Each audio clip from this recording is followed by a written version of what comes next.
All right, the time is 6:30 and a quorum being present, I call this meeting to order. First items on the agenda is the approval of minutes, but we don't have any, so we can skip to agenda item A, which is a request for certificate of compliance for Andrew Stack, 161 Pringle Street, Assessors Map 106, Lot 46. There's anybody here for that? Could you please come up and introduce yourself?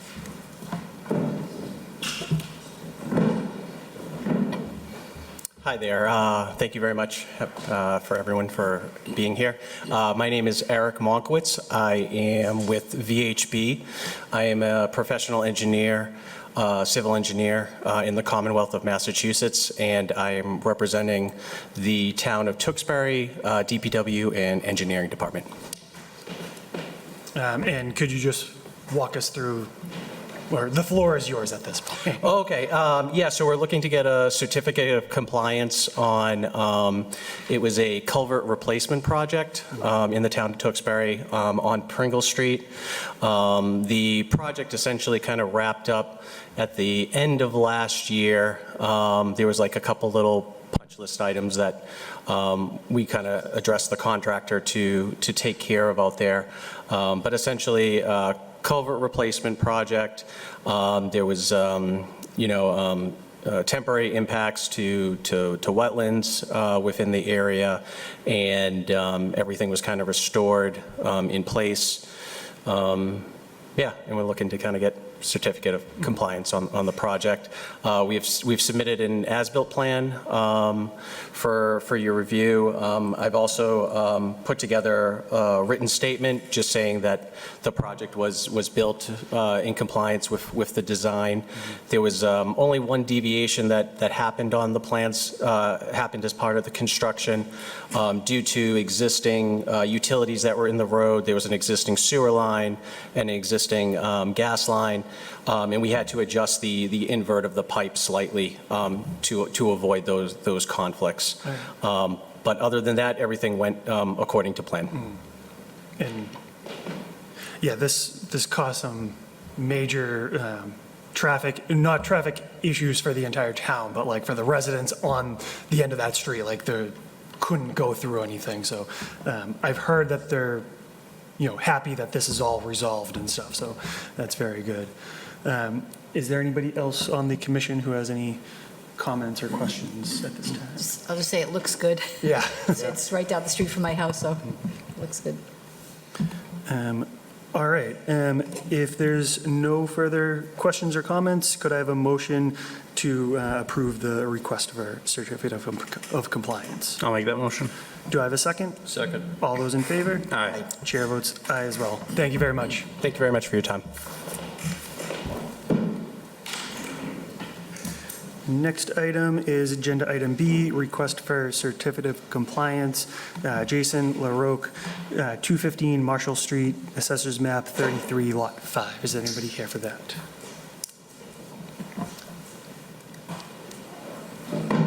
You just introduce yourself for the record, and then the floor is yours. Yep, I'm Jason LaRoque. I'm the owner of 215 Marshall Street. I'm just here to try to get our order of compliance. Any questions, but we've presented the items that slightly changed, but other than that, I think we did everything according to what was approved. Can you just go over the items that changed? Just that we had talked about, there was a deck out back, and we were going to put a patio paver system in. We decided to keep the deck because the framing of the deck was okay, and it's more, what do you call it, pervious or impervious? It allows water to go through more. So we kept the deck. I just put new decking on instead of putting a paver system.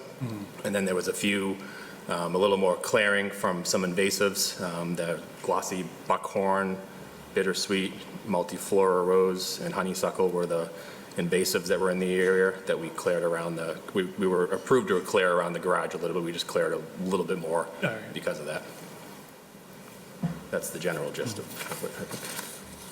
Yeah, I do not go on a full review, but like I went through, I've driven by this property and it's looking pretty good. Yeah. All right, any other questions or comments from the commission? Not hearing any. Could I have a motion to approve the RCOC? I'll make that motion. Do I have a second? Second. All those in favor? Aye. Chair votes aye as well. Thank you very much. Thank you.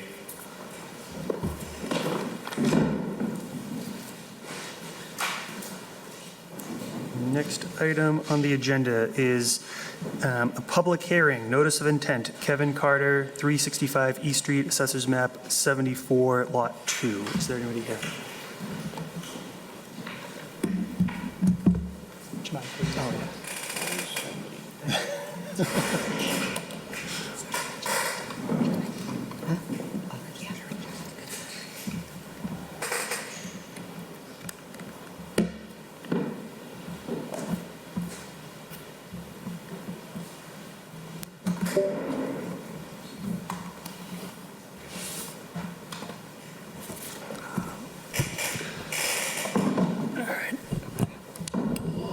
Good evening, Mr. Chairman and the Commissioners. Thank you for having me. My name is Kevin Carter.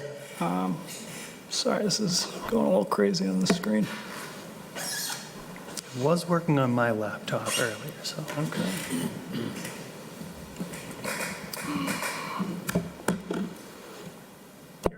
Plug it in a minute. But yes, my name's Kevin Carter. I'm here. I'm an engineer, professional engineer for GCG Associates out of Wilmington. We are the consultant and the representative for the Town of Tewksbury Department of Public Works and the state of Massachusetts, the Tewksbury State Hospital.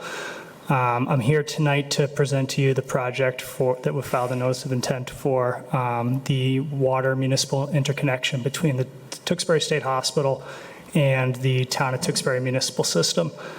Ultimately, what's been going on is the Tewksbury State Hospital's infrastructure is ready to be upgraded, and they've looked at different options, and they've been working with the Town of Tewksbury on a potential interconnection rather than using water from their own site. So the Town of Tewksbury and them have come up with an option of connecting at the end of Orchard Street. I'll try plugging this in again.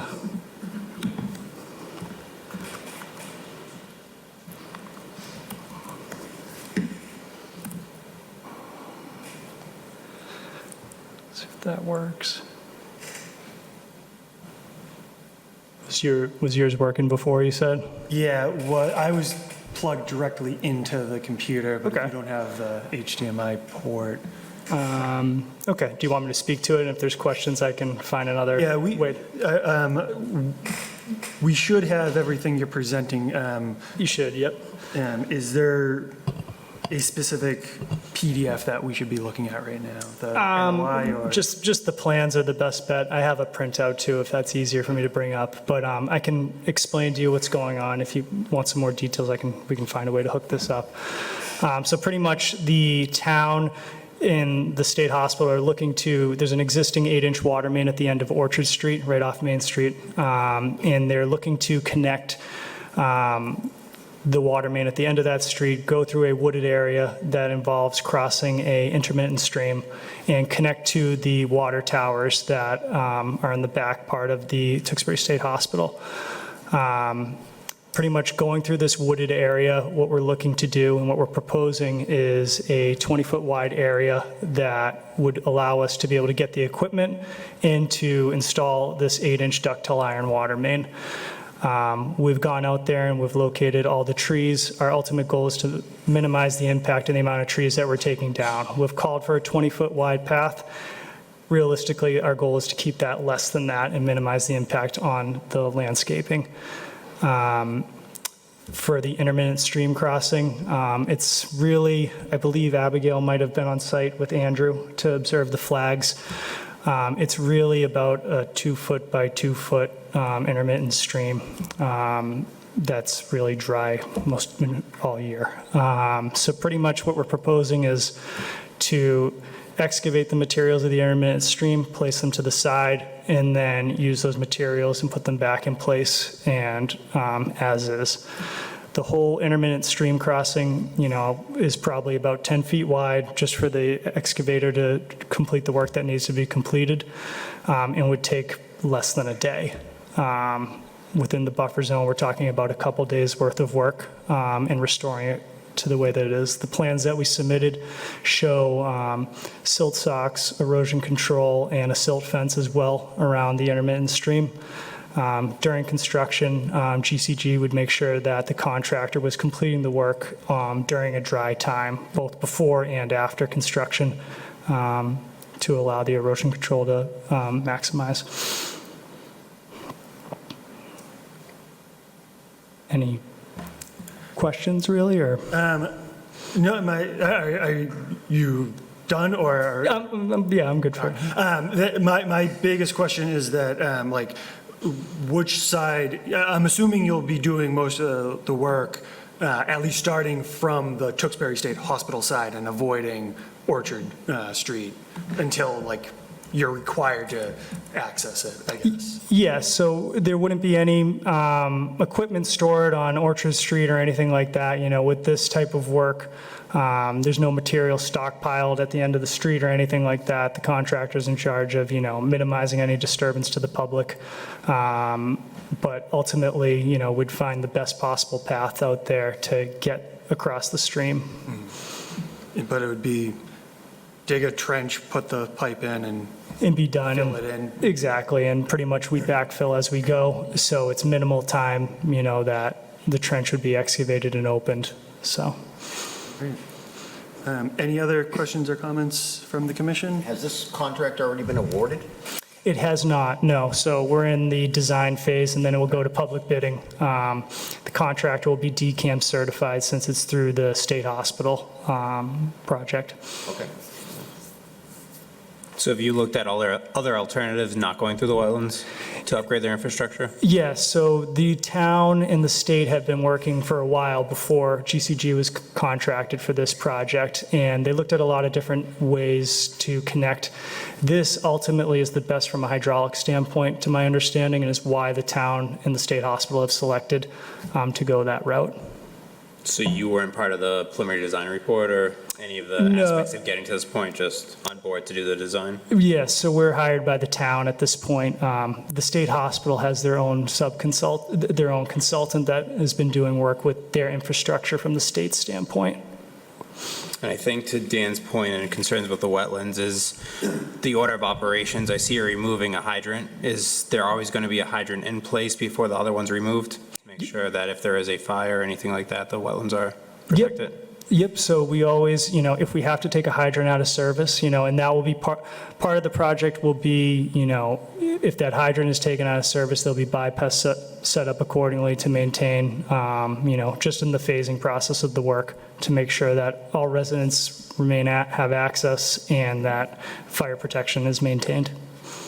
What size pipe you putting in? 8-inch ductile.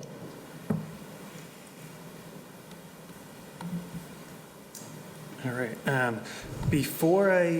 If there's no more questions or comments from the commission, before I open it up to the public, I just want to read the special conditions, and if you are agreeable to them. So the first one is install and maintain sediment controls as per site plans around the area of construction to prevent the deposition of sediment from construction activities into nearby wetland resource areas. Sediment controls shall remain in place until all areas of disturbed and loose soil and other erodible materials have been stabilized at the site. Prior to any construction activity commencing, the following must be completed. Sediment controls shall be installed by the applicant or an agent of the applicant, and the conservation agent shall inspect and approve of the installed sediment controls. 2, trees to be removed must be done so in accordance with the following conditions. Approval must be received from the conservation agent, and the trees proposed for removal must be in the direct path of the proposed water main, or the trees are believed to potentially fall on the proposed utility line. 3, restoration of temporary impacts shall match pre-existing conditions.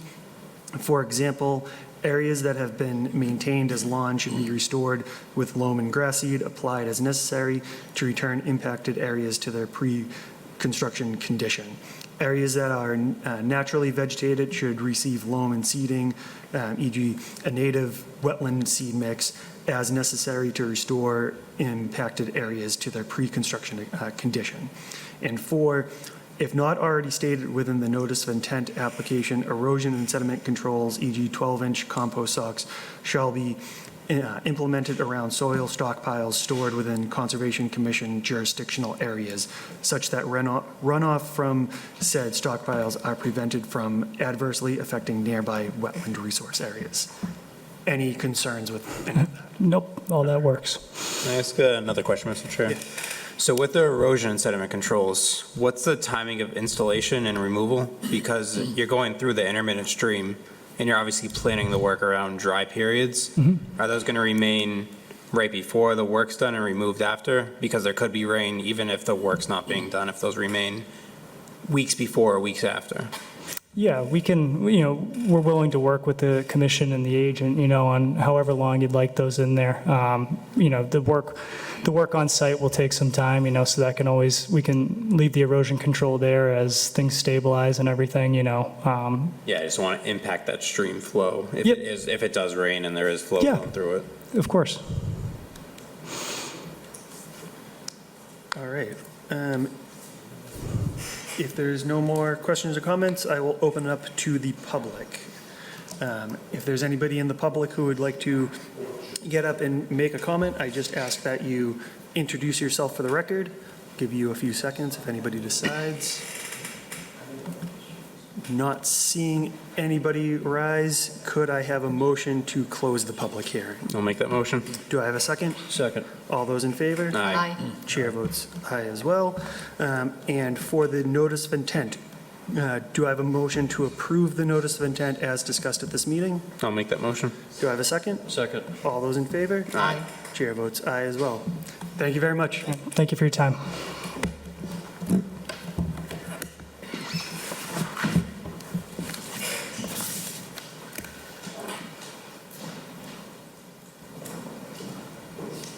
Thank you.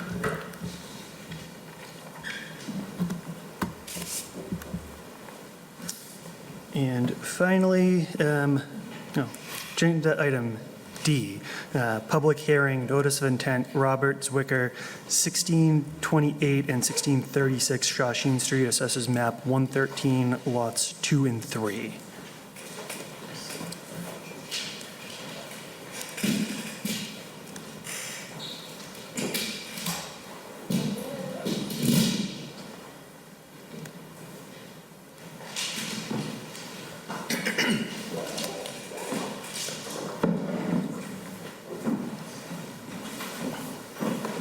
And could you just introduce yourselves for the record, and then the floor is yours. I'm Bob Zwicker. I'm the potential buyer of the property. Good evening, Andy Bajasik, Dana Perkins, engineer for the project. So this project is for 1628 and 1636 Shawshene Street. We were at the previous meeting and we are proposing a landscape supply yard on the now vacant property. Based on comments we've received at the last meeting, we've revised the plan and resubmitted to the town. The biggest revisions made to the plan, all work that was originally proposed within the existing wetlands has now been moved uplands. Originally, we were proposing to fill approximately 3,000 square feet of wetlands. Now that number is 0 square feet. The design is similar. As we discussed at the last meeting, we're still proposing a row of permanent bin blocks that will kind of run parallel to the wetlands line.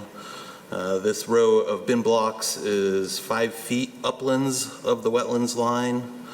This area of 5 feet is going to be used for like minor grading as well as the installation of a level spreader, gravel level spreader.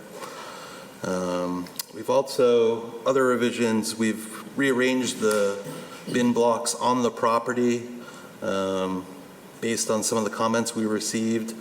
We've tried our best to the maximum extent practicable to reduce the number of bins on site that back up directly to the wetlands.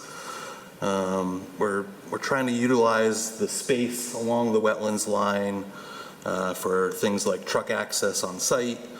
You know, that point, we've added bins that are run perpendicular to the wetlands line to help reduce any bins that are facing or directly facing the wetlands. There are still a couple just to maximize the space on site, but we've done our best to help reduce that number.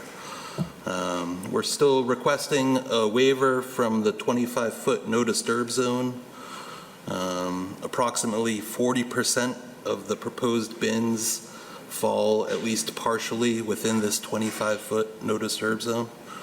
I know we had talked about last time, making sure we show financial hardship. 40%, losing 40% of the bins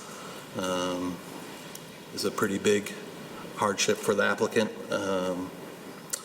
So that being said, we've also submitted the plans to the Tewksbury Planning Board. We're under site plan review and special permit for the use. Just the way the calendar's worked out the last couple of months, we haven't even had one meeting with the planning board yet, where we've had two with you guys. So we're going to go there next week for our first meeting. We did receive peer review comments this week, both for zoning as well as the stormwater falls under planning board peer review, I guess. So we are anticipating minor changes to the plans. So we will be asking for a continuance tonight so we can address those and get initial comments from the planning board next week. But we did want to come tonight. We've made pretty major changes to the plans. So we thought it'd be in our best interest to come and get your input, make sure we're moving in the right direction. Yeah, I really appreciate you getting out of the wetlands.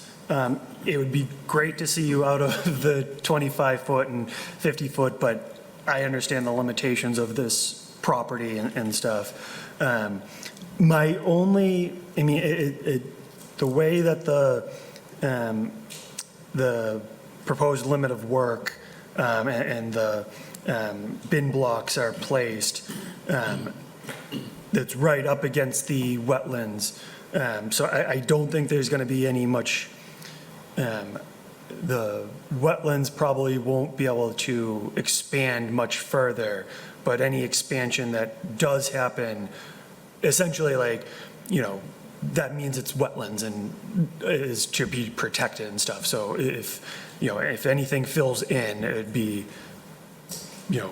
not great for you guys, but I don't, with the bin blocks in place, I don't see how that would negatively affect you in that sense. Yeah, between the, the bin blocks and that 5-foot buffer, our plan is to grade up about, 6 inches or so. The wetlands seem to follow a very specific elevation, at least for now. So that's our hope. We don't want that, like we discussed last time, these are not, this isn't a beautiful wetlands out here. These are Phragmites, and having Phragmites growing up through the material that we're trying to store and, ship off to people is not ideal. So we're doing our best to hopefully prevent that. All right, any questions or comments from the commission members? Yes, I echo the chairman's comments. I appreciate you guys looking at it, revising your plans, trying to take our feedback seriously. I do have some questions related to the plan submitted. What's the intention of the area between A7 and A16, kind of that top area that there's no bins in, but you're still hovering along the wetlands?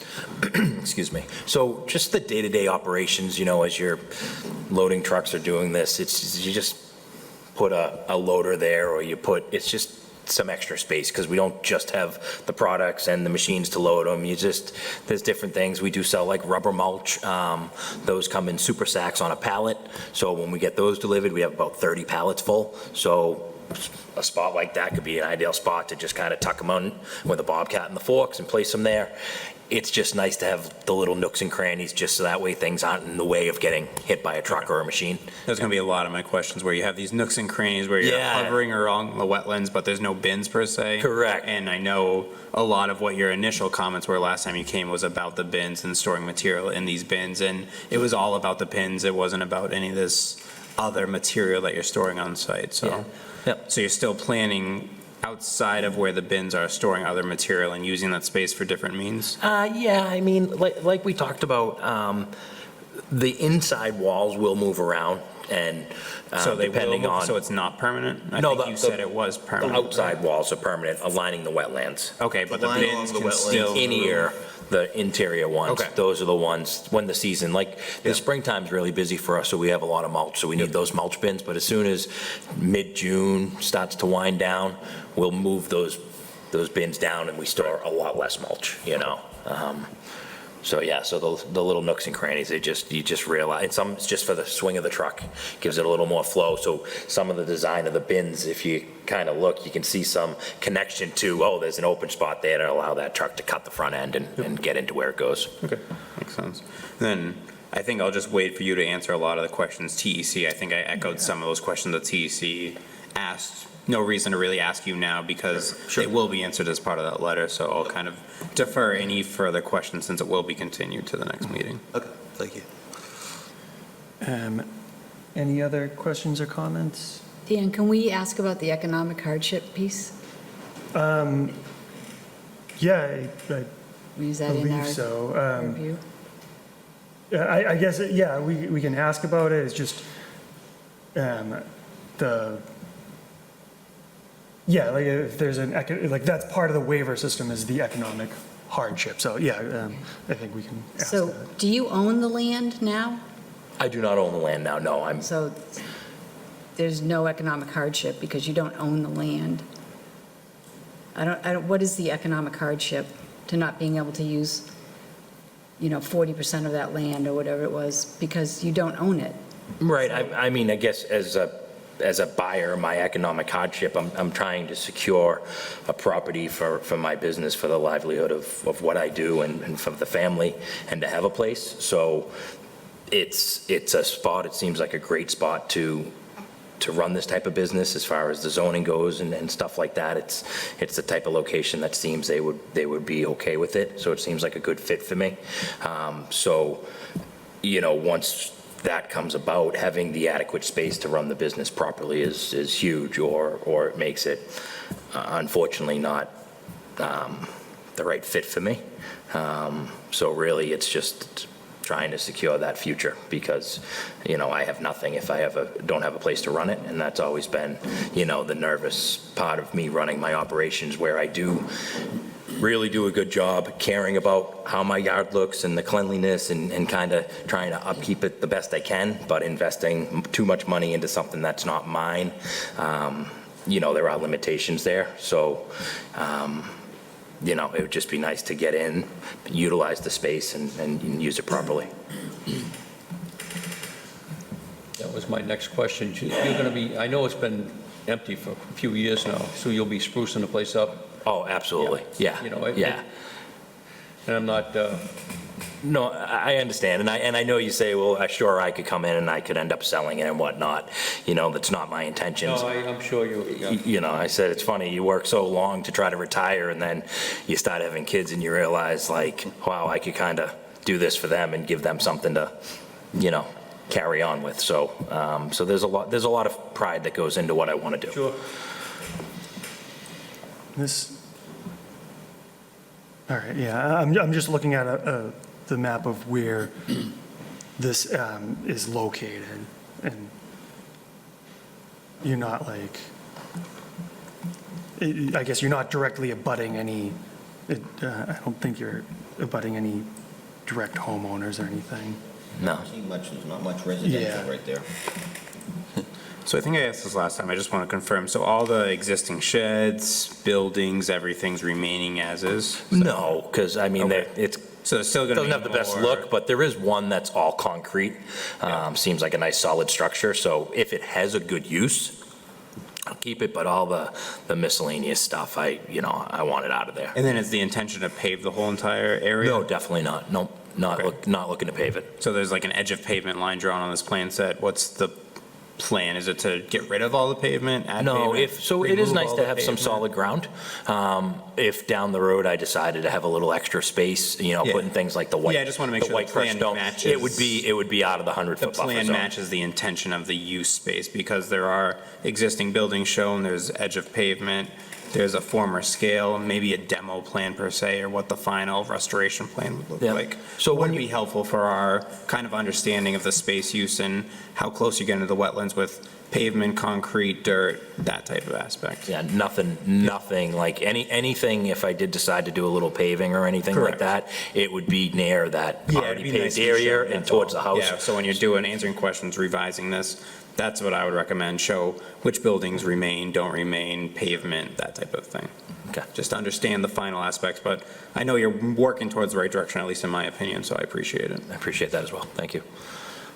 Yeah, I think just to clarify, I mean, our goal is to come in and fill the site pretty much across the entire back.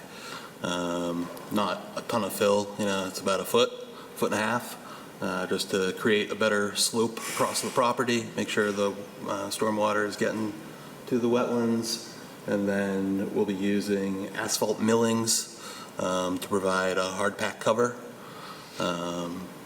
But, like we talked about, the sites under AUL, our Is intention that asphalt millings packed considered pervious or impervious based off the Tewksbury bylaws? Do you know?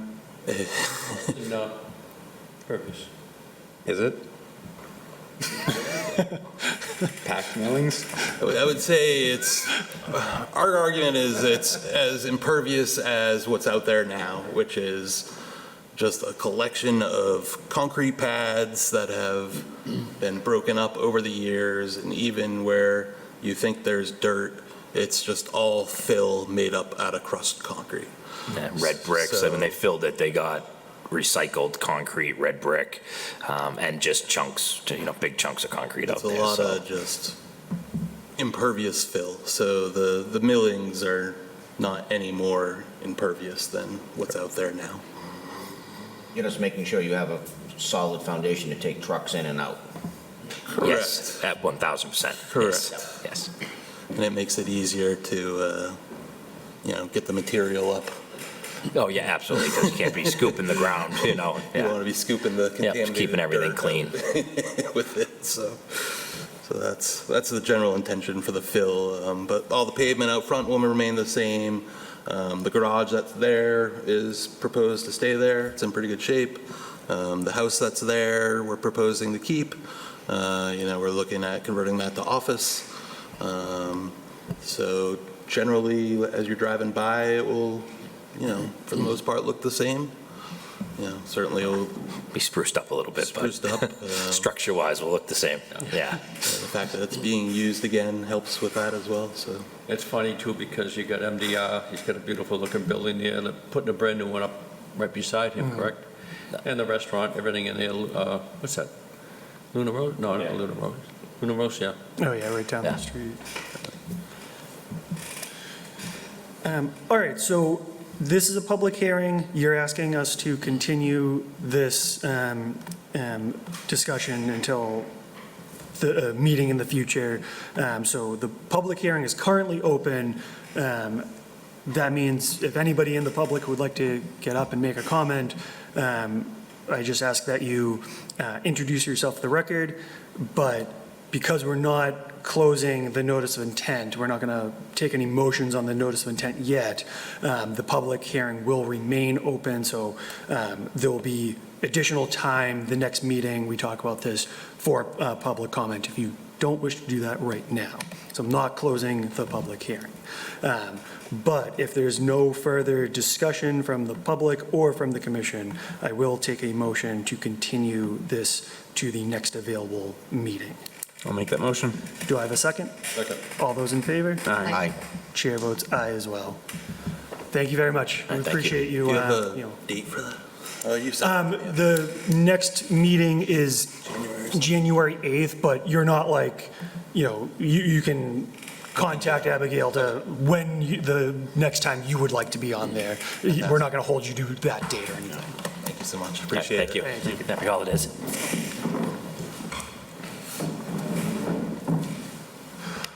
All right. Old business, new business, and admin reports. Anything? Did you send out that hypothetical?